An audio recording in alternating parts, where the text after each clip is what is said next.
Welcome everybody from the Spark Systems YouTube channel. It's great to have you here today. Once again, we're continuing to look at our urban parking system repository that's been designed and developed in Enterprise Architect. In the last few videos, we've been looking at requirements, modeling and management, and some of the factors that go into that. We're going to continue that process today, and in particular, we're going to look at traceability and the traceability window. My name's Scott Hebbard. I'm joined by Stephen McGuire today. Welcome, Stephen. What can you tell us about traceability and the traceability window, and how you can use the traceability window to keep track of your requirements and to see what's going on with them? Thanks for the introduction, Scott. Always a pleasure to be here. Yes, requirements, traceability, a very important concept in any project or initiative that you're working on. One, because you want to make sure that all your requirements are implemented, come into effect, depending upon whether you're using an iterative process or some other type of process. You need to make sure that those requirements are implemented in a particular sprint or a particular phase. And the other thing is, Scott, that you don't want to be doing work that isn't traced back to a requirement. So they're important things. The other thing is, of course, that while a person is working in a discipline, for example, testing, it might be testing, it might be project management, it might be a development team, being able to trace back through all the different levels, back up to requirements, and then ultimately back up to strategy is an important concept. Let's dive into this, Scott. Up in the top right-hand corner, I want to set my perspective. I've been working on dashboards and charts earlier today, and I can drop that down. I'm going to look at my perspective sets here, and I'm going to click on requirements. Not completely fundamental to what we're doing, but nevertheless good to set the focus. The builder page has popped up. Lots of patterns there that you can inject into your model by going create model. Great productivity gains by doing that. I'm going to close that though and look at things from first principles. Scott, we have in previous videos put in a lot of different requirements. Let's have a look at this requirements model package here, and let's have a look at the functional requirements here. We've got functional requirements times information model, a requirements model, the requirements model for business case. You can see here how the requirements are linking to something higher up. So there's a trace going on there, and you can see the word trace on that on that line, which is a type of dependency saying that this requirement depends on or traces back to that in some way. So the arrow points to the higher order element. So the other thing we've got is another diagram here, requirements and use case traceability. Let's have a look at that one as well. We can see that we've got a use case here, book parking session. And this relationship, Scott, which doesn't have a name on it, is a realization relationship, saying that the element that is being pointed to is being realized by the element at the tail end. And you can see that this book parking session one is linked to multiple different requirements. So let's jump in and have a look at our traceability window. So I'm going to select an element in the diagram, this one here, and I'm going to go to my traceability window there. So that window I've got put in this group here with properties and discussion. If that's not open for some reason, let me just close it. And if for some reason you haven't got that window displayed, that depends upon your particular workspace. So let's go into design here. So on the start ribbon, the all windows panel, the design item there, and you can see down here under explore where you'd expect to find it trace. So that opens up the window, goes back into its default position. Now, what we're looking at here, Scott, is the fact that the element that we've got selected in the diagram is being displayed at the top, and everything is related to that particular element. In this case, we've got a requirement selected, and that's our focus today. But I just want to say in passing that it doesn't matter what element that you've got displayed. It could be part of an information model, it could be part of a strategy model, it could be anything. The traceability window will work for that as well. And but we're context sensitive, so if you select another element, it refreshes the traceability window. Yeah, exactly, Scott. That's exactly right. So you can see here that that's changing, and so we can look at that. The other important thing to realize is that the diagram may not have all of the relationships displayed, but the traceability window will display all relationships that exist in the repository. And I'll show you. Could be drawn and modeled somewhere else on a different diagram, but it still tracks it for you. Exactly. So let me just show you that, Scott. In this one here, I've got the book parking session. It's being realized by the book parking session use case, and you can see over in the traceability window, it's realized by, so the context element, DPMS 011 book parking session requirement, and with that selected there, you can see the notes there as well.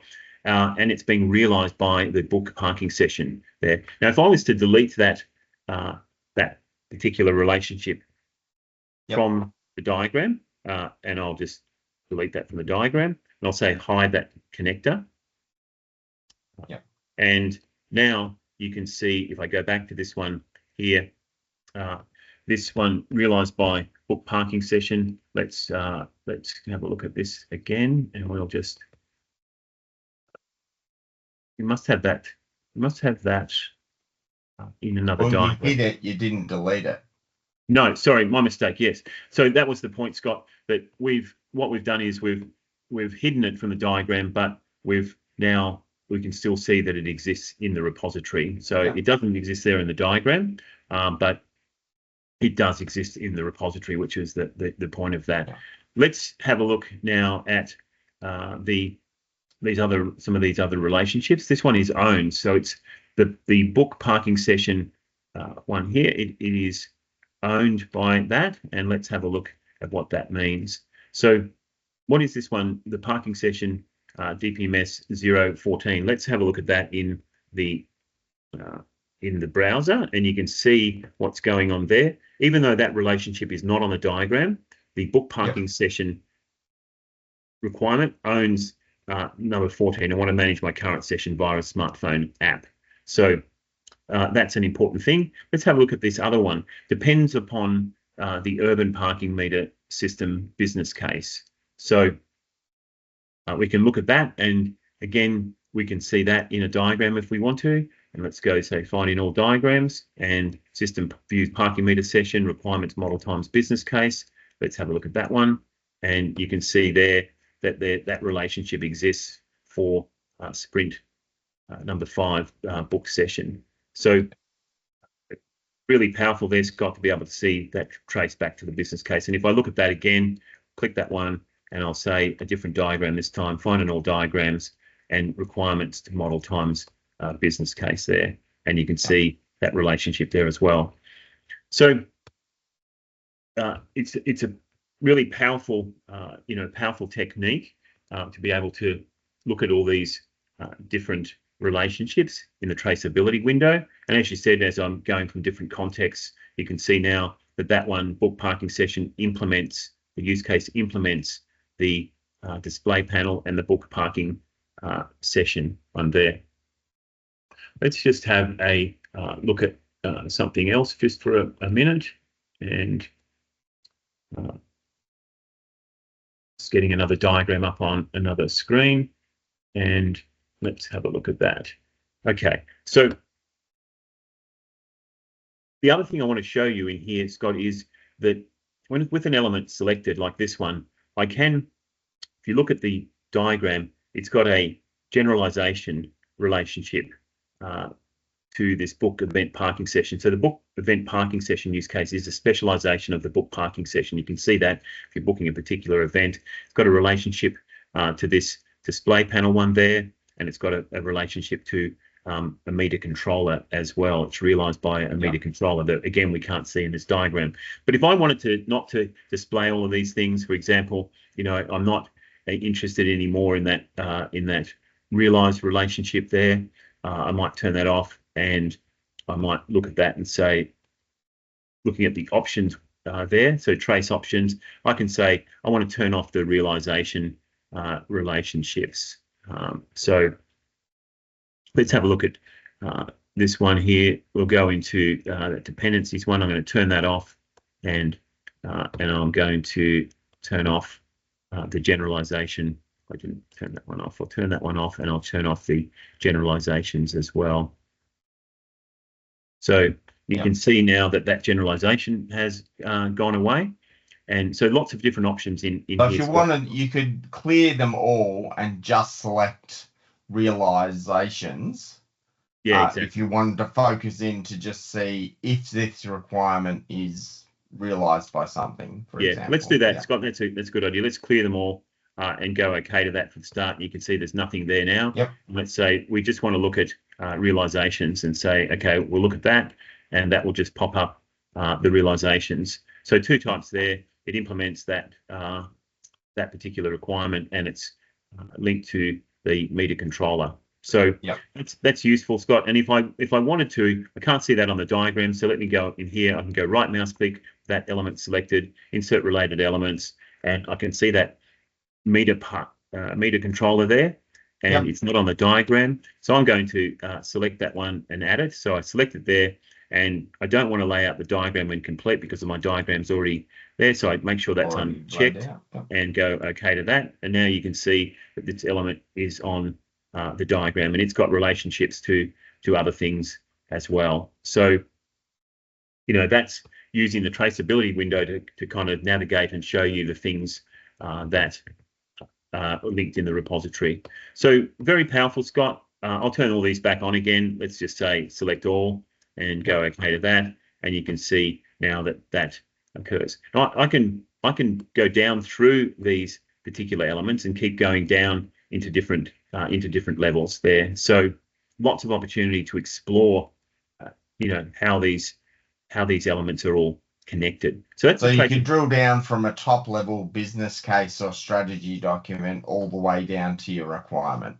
Yeah, you could, and even much further down, you can see, in this diagram that we had, some of these things that were being realized. So, this one here, this one here is being realized by that meter controller, which is also, associated to meter controller payment interface there, and implements these particular use cases. So lots of possibility to explore the repository. Remembering, Scott, that the take-home message here is that the diagram is a narrative that some modeler has decided to create to allow you to view a part of the model from a particular point of view, and that narrative is what the modeler wants to create for their audience, but it's not necessarily everything that's in the repository. So, if you didn't see this element, let's just remove that off the diagram. If you didn't see that element in the diagram, you might, if you're a novice to the tool, you might think, gee, this thing isn't linked to any particular component, but in fact it is, and the traceability window tells you that it is linked there. Yeah, you can see it there. So I encourage people to explore and do some homework yourselves with the traceability window, and look at your own repositories and see how you can use it to explore traceability. Thanks, Stephen. It's great to see how powerful traceability is within Enterprise Architect, and it certainly makes it much more powerful than just dealing with requirements in a spreadsheet, because you can see how everything is connected to everything else in the model. To our audience, thanks for joining us once again today. It's great to have you here. As always, if you've enjoyed the video, we encourage you to like, comment, and subscribe to the Spark Systems YouTube channel, where you can see more videos on requirements and many more videos about Enterprise Architect and Spark Systems products. If you have any questions about requirements traceability or requirements in general, you can reach out to Stephen using his LinkedIn and website credentials that are listed in the video description below. Once again, thank you very much, Stephen, for showing us how easy it is to trace requirements in Enterprise Architect. Learned a few things, and it's been great to see how easy it is to modify the traceability window to just look at something that you're particularly interested in as well. So thanks for your expertise and your time. Always a pleasure, Scott.